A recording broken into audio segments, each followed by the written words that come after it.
नमस्कार, सी न्यूज भारत में आप सभी का स्वागत है। खबर इगलास से है, जहां तहसील मुख्यालय स्थित सभागार में आयोजित संपूर्ण समाधान दिवस में अपर जिलाधिकारी मीनू राणा सहित विभिन्न विभागों से 37 अधिकारियों की उपस्थिति में 94 फरियादियों की शिकायतें आई, जिसमें 15 शिकायतों का मौके पर निस्तारण दर्शाते हुए शेष शिकायतें एक सप्ताह के अंदर निस्तारित करने हेतु संबंधित अधिकारियों को सौंप दी गई। तो वहीं एक शिकायत ऐसी आई जिसको सुन संपूर्ण समाधान दिवस में उपस्थित सभी अधिकारियों की नजर उस ओर टिक गई, क्योंकि नगर पंचायत के कर्मचारी द्वारा ही बंजर भूमि एवं पोखर की भूमि पर अवैध कब्जा कर मकान बना लिया गया है। वहीं शिकायती पत्र जैसे ही अपर जिलाधिकारी के समक्ष पहुंचा तो उन्होंने अधिशासी अधिकारी को शिकायत के संबंध में बुलाया, लेकिन अधिशासी अधिकारी की जगह उनका अधीनस्थ कर्मचारी पहुंच गया कि अधिशासी अधिकारी संपूर्ण समाधान दिवस में खैर में है। संपूर्ण समाधान दिवस में अपर जिलाधिकारी मीनू राणा सहित उप जिलाधिकारी शाश्वत त्रिपुरारी, तहसीलदार रामचंद्र सिंह, खंड विकास अधिकारी अवधेश मिश्रा, सामुदायिक स्वास्थ्य केंद्र अधीक्षक डॉक्टर स्कंद राजा आदि अधिकारी मौजूद रहे। वहीं शिकायतकर्ता ने क्या कुछ बताया, आप भी सुनिए। नाम है दादा आपका? कमल सिंह। कहाँ के रहने वाले हो? खेड़िया गुरुदेव। क्या मामला है? मेड़बंदी का मसला है। अब आप कहाँ आए हुए हैं? हम तहसील दिवस में आए थे। तहसील दिवस में किस अधिकारी से मिले आप? एसडीएम साहब, तहसीलदार साहब बैठे थे। एसडीएम साहब ने आपके कार्य के बारे में क्या कहा है? उन्होंने कहा है कि ठीक है, कानून साहब जाएंगे, पुलिस ले जाएंगे और आपका समाधान कराएंगे। पिछली बार भी आप के यहाँ कानून वगैरह गए थे, क्या हुआ? हाँ, गए थे, कुछ नहीं, लीपा पोती करके खामखा किसी का फोन आ गया और वापस चले आए, कुछ नहीं करके आए। लेखपाल कानून को गए थे। अब आप क्या कराना हम चाह रहे हैं कि मेरा हक, मेरी ज़मीन मुझे दे दी जाए, ग्राम सभा को छोड़ दी जाए, मुझे कोई आपत्ति नहीं होगी। आपके काम को नहीं करके दे रहे? नहीं दे रहे। कितने दिन हो गए आपको घूमते हुए? 2 साल हो गए। 2 साल।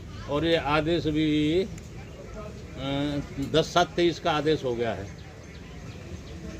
आदेश ने किया था एसडीएम साहब ने। आज इसके बावजूद कुछ नहीं हो रहा है। हाँ, कुछ नहीं। अब गए थे इसी 20 तारीख में गए थे अभी, और वहाँ किसी का फोन आ गया बैठ के, जब तो कह रहे थे 5 गड़ी इधर से और 1.5 गट्ठा उधर से आएगा इनके खेत में, और फिर किसी का फोन आ गया, 60 गांठ हो गई, फिर वापस चले आए। कितने तहसील दिवसों से आ रहे हैं आप? मैं 10वीं तहसील दिवस में आया हूँ। तो इसका मतलब तहसील दिवस दिखावा है? दिखावा। वकील साहब, यहाँ समाधान दिवस में कैसे आए हुए हैं? कितने लोग हैं आपके साथ? हमारे साथ जो है कस्बा से कई लोग आए थे, जिन्होंने शिकायती प्रार्थना पत्र दिए हैं। जय किशन वर्मा भी हैं। ये बेचारे, इनके पास जो कहीं सर ढकने के लिए छत नहीं है और ज़मीन पे बैठने के लिए 1 इंची ज़मीन नहीं है इनके पास। और इन्होंने कई प्रार्थना पत्र दिए कि साहब नगर पंचायत इगलास में किसी बंजर भूमि में किसी भी जगह मुझे झोंपड़ी डालने की जगह दे दी जाए, तो वो प्रार्थना पत्र भी इनके खारिज कर दिए। जबकि घाटा संख्या 265 जो बंजर है कस्बा इगलास में, उसमें अवैध कब्जे धारकों ने अवैध कब्जे करके पक्के मकानात बना रखे। 300 वर्ग गज के 2 हॉल कब्जाए गए। नगर पंचायत इगलास ने उन लोगों के खिलाफ कोई कार्रवाई नहीं हुई। जांच के लिए तहसीलदार इगलास साहब को दी, एसडीएम साहब को दी, ऊपर उच्चाधिकारियों को दिए गए प्रार्थना पत्र। उन पर निस्तारण के लिए आदेश किए गए कि मौके पर जाके जाँच की जाए। जाँच रिपोर्ट आ गई। जाँच रिपोर्ट में पुष्टि हुई कि अवैध निर्माण चल रहा है, लेकिन अवैध निर्माण को नहीं रोका गया, बल्कि ये दिखाया गया कि निर्माण प्राचीन है, और झूठी रिपोर्ट लगा के ऊपर उच्चाधिकारियों को भेज दी। इसके बाद पुनः हमने तहसील दिवसों में लगातार कई शिकायतें करी हैं। आज नगर पंचायत इगलास कस्बा में स्थिति ये है कि सरकारी भूमि गाटा संख्या 203 पोखर है, दर्ज कागजात हैं, उसमें जो है बारात घर का निर्माण नगर पंचायत ने करवा दिया, जो मानकों के विपरीत है। किसी भी पोखर में बारात घर का निर्माण नहीं हो सकता है, धन का दुरुपयोग किया गया है। दूसरा, उसका जो रकबा है उसको अड़ोसी पड़ोसी जो पीछे के काश्तकार हैं, बेशकीमती ज़मीन को उनको बांट दिया गया। इधर घाटा संख्या 266 पोखर है, 11.5 बीघा कागज़ में दर्ज है। 3.5 बीघे पे नगर पंचायत इगलास ने बाउंड्री वाल लगा के इतश्री कर दी। शेष ज़मीन पर 67 वन के मुकदमे नगर पंचायत इगलास के जो निवासी हैं उनके खिलाफ यहाँ चल रहे अवैध कब्जा धारकों के। लेकिन साहब, क्या 67 वन की कार्रवाई नगर पंचायत में चल सकती है? 67 वन की कार्रवाई नगर पंचायत में चल सकती है, लेकिन नगर पंचायत एक भी मुकदमे में पार्टी नहीं है। ग्राम सभा पार्टी बनाई गई है। ग्राम सभा नाम की कोई संस्था इगलास में रही नहीं, क्योंकि ग्राम सभा के लिए प्रधान होता है। अब प्रधान नाम की कोई संस्था नहीं है, जब बॉडी नहीं है वो, और नगर पंचायत उसमें पार्टी नहीं है, तो उन मुकदमों का कोई महत्व नहीं रह गया। नगर पंचायत की तरफ से कोई अधिवक्ता भी नियुक्त नहीं है उसमें, केवल सरकारी अधिवक्ता हैं, वो अपना पैरवी कर रहे हैं। और उन्हीं जिनके खिलाफ 67 बंद चल रही है, उन लोगों से भूमाफियाओं ने ज़मीन को कम पैसों में 2 लाख 1.5 लाख में खरीद लिया, बेनामे हो रहे हैं। उन ज़मीनों को उन भूमाफियाओं ने 1-1 करोड़ रुपए 1.5 करोड़ रुपए में बेचा जा रहा है, जो कि अभी वर्तमान में बेनामे हुए हैं। क्या आपने इस बात की कोई शिकायत की है? इस बात की शिकायत जो है नगर पंचायत इजलास से भी करी, मौखिक करी, लिखित भी करी, SDM इजलास साहब को करी, ADM साहब के लिए भी करी। वहाँ से आदेश आए जांच करने के लिए, लेकिन निष्कर्ष वही निकलता है। वो आदेश करते हैं कि ये संपत्ति नगर पंचायत इजलास की है, नगर पंचायत इजलास स्तर से कार्रवाई होगी, और तहसील स्तर से रिपोर्ट ये लग जाती है, नगर पंचायत करेगी, नगर पंचायत रिपोर्ट लगाती है, तहसील स्तर से कार्रवाई होगी। जिनके खिलाफ हम लोग शिकायत करते हैं, जिन कर्मचारियों जो इन्वॉल्व है उसमें, उन्हीं को जांच दे दी जाती है। वो उसमें लिख देते हैं 67 बंद चल रही है। अब 67 बंद जिनके खिलाफ चल रही है वो बेच के भाग गए। अब जो नए लोग हैं, लेखपाल महोदय को उन्होंने दी शिकायती प्रार्थना पत्र, उन्होंने उसका बैनामा की कॉपी भी दी, लेकिन उन लोगों के नाम तक नहीं खोले कि कौन लोग हैं इस ज़मीन पे, किसका कब्जा है। लेखपाल कौन थे? लेखपाल नीतेंद्र शर्मा हैं, अभी आए हैं, नीतेंद्र जी हैं। जो रिपोर्ट दर्ज की है, जो आख्या लगाई हैं उन्होंने, वो कौन लेखपाल थे? पूर्व लेखपाल प्रेमचंद शर्मा थे, कैलाश चंद शर्मा थे जो कानूगो होकर यहाँ से गए हैं, रामजीलाल शर्मा थे, कानूगो साहब थे यहाँ, उन्होंने भी झूठी रिपोर्टें लगाई। और राष्ट्र गौरव जो लेखपाल थे उन्होंने भी आख्या रिपोर्ट डाली।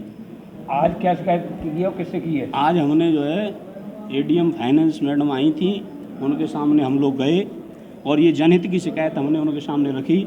उनसे हमने विनय की कि साहब इस मसले में जो है जांच टीम गठित करी जाए और जिला स्तरीय अधिकारियों से जांच कराई जाए, क्योंकि स्थानीय स्तर पर यहाँ नगर पंचायत प्रशासन की राजनीतिक पहुँच के कारण और खुद कर्मचारी इसमें जो है सरकारी ज़मीनों पर काबिज हैं, वो कार्रवाई नहीं होने देते, दबा देते हैं। उनमें से ये कर्मचारी के शर्मा हैं, उनके भाई हैं, उनके मकानात पोखर में हैं और पोखर की ज़मीन का बैनामा भी उनके भाइयों ने कर दिया। और एक मकान, एक बंजर में मकान और एक पोखर में मकान, जबकि सरकारी कर्मचारी। जी आपने शिकायत की है जी। तो नगर पंचायत से कौन आया है? नगर पंचायत से के शर्मा आए, तो मैंने मैडम से कहा कि मैडम ये खुद इन्वॉल्व है सरकारी भूमि पे, इनका खुद का कब्जा है, इनके खिलाफ आज तक कोई कार्रवाई नहीं हुई। 67 बंद की कार्रवाई पोखर वाले मकान पे चल रही है, बंजर वाले मकान पे आज तक कोई कार्रवाई नहीं हुई। इनके पास प्लाट भी हैं जो इन्होंने खरीद रखे हैं, ऑन रोड प्लाट हैं, सरकारी कर्मचारी हैं, उसके बावजूद इनका अवैध कब्जा है और ये लोग जानबूझ के कोई कार्रवाई नहीं होने देते। मेरा पूर्व प्रधान सुरेंद्र सिंह कहाँ के रहने वाले हैं? तेरा ये महिला जो आपके साथ आई हुई है, इनका क्या मामला है? मेरे गांव की रोशन देवी है, इसके पति जो है कैंसर हो गया था 2 महीने पहले, एक्सपायर भी हो गया। PM आवास में इसमें झोपड़ी पड़ी हुई है, तो ग्राम पंचायत ने PM आवास के लिए प्रस्ताव कर दिया था। जी उसके बाद ब्लॉक में आ गया वो प्रस्ताव। जी उसके बाद जांच कमेटी बैठी, जांच कमेटी टेहरा पहुंची, आवास उन्होंने पात्र घोषित कर दिया। उन्होंने कहा कि पात्र हो आप, झोपड़ी में रह रहे हो, इसलिए मकान बन जाएगा। लेकिन ब्लॉक में जाने के बाद पता लगा कि वो लिस्ट ही नहीं, हमारे पास हमारा नाम ही नहीं जिले पे पहुंचा है। हम जिले पे गए, पता करवाया, उसमें नाम ही नहीं पहुंचा है। कोई बाबू है वहाँ पे, उसने वो जो है वो लिस्ट दाब ली है, तो उसका नाम भेजा इसका, वो मिठाई मांग रहा था, इसलिए उसका नाम रोक लिया, औरों के नाम चले गए। तो ये इसी शिकायत को लेके ये घूम रही है जगह जगह अधिकारियों पे। तो आज भी तहसील दिवस है, DM साहब का सुनाता है, DM साहब के आ रहे हैं, कुछ काम भला हो जाएगा। अब आगे अभी अधिकारियों से मिलेंगे, उसके बाद फिर आगे फिर DM साहब से मिलेंगे। ये गरीब है, झोपड़ी है, इसकी पात्र व्यक्ति है, लेकिन बाबू की वजह से सफ़र कर रही है। इगलास से सी न्यूज़ संवाददाता इंद्रजीत प्रेमी की रिपोर्ट। फिलहाल इस खास रिपोर्ट में बस इतना ही। देश दुनिया की तमाम खबरों की जानकारी के लिए आप देखते रहिए सी न्यूज़ भारत, हर खबर आपके साथ, आपके हाथ।